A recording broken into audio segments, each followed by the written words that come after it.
Some reactions, called redox reactions, occur when electrons are transferred from one element to another element.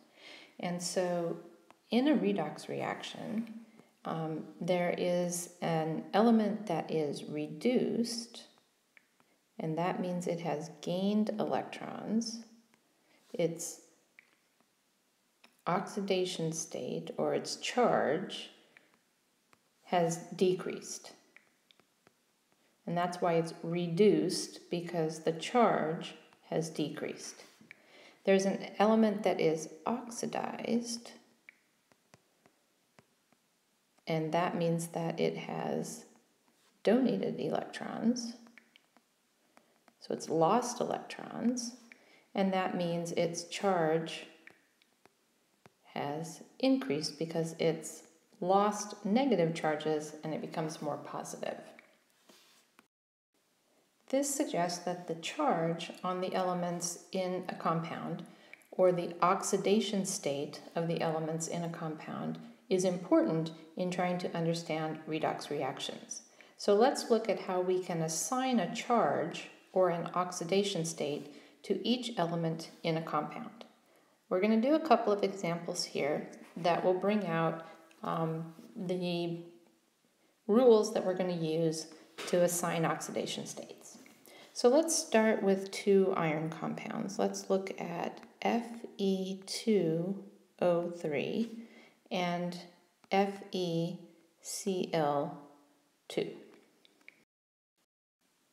The first rule of thumb we're going to use is that oxygen in most compounds has a -2 charge. There are a few exceptions, but in general, oxygen is going to have a -2 charge.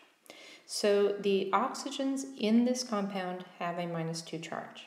Notice that the overall compound is neutral. It has a 0 charge. And so in order to have a 0 charge, the three oxygens, which are all -2, give us a -6 charge. That means that these two irons are going to have a +6 charge in order to make a neutral compound. -6 plus 6 is 0. Now, since there are two irons, each one is going to have a 3+ charge to make up the total 6+ charge in this compound.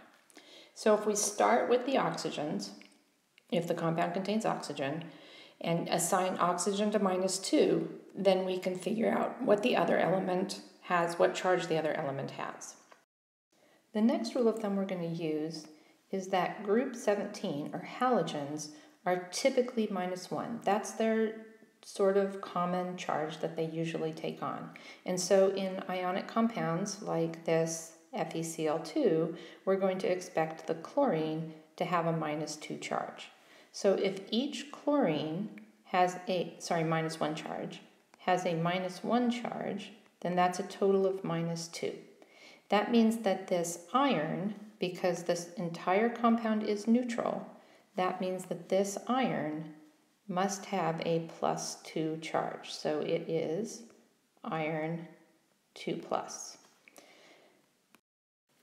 Let's do a little bit more complicated example. Let's look at HClO4. Now we have 3 different atoms, and in this case we're going to start with our rule about oxygens. So we're going to assign the oxygens to -2. So since there are 4 of them, 4 times -2 is equal to -8. So we have a -8 charge due to the oxygens. The next thing we're going to do is we're going to look at the hydrogens.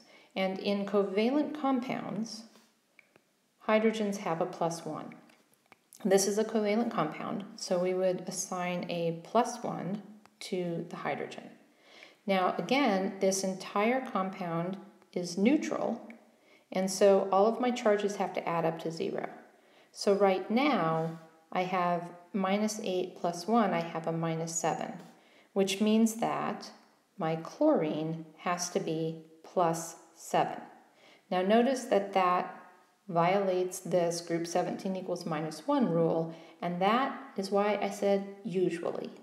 So the oxygens and the hydrogens are going to take precedence. We're going to start with those and then assign any other atom in that compound to whatever charge it needs to be to make the overall charge on the compound equal to the sum of the charges of each of the atoms in that compound. Let's do another example. Let's look at copper carbonate. So what we're going to do here is to use the rule that polyatomic ions have their usual charges. So I recognize carbonate as a polyatomic ion, and I know that carbonate is 2 minus.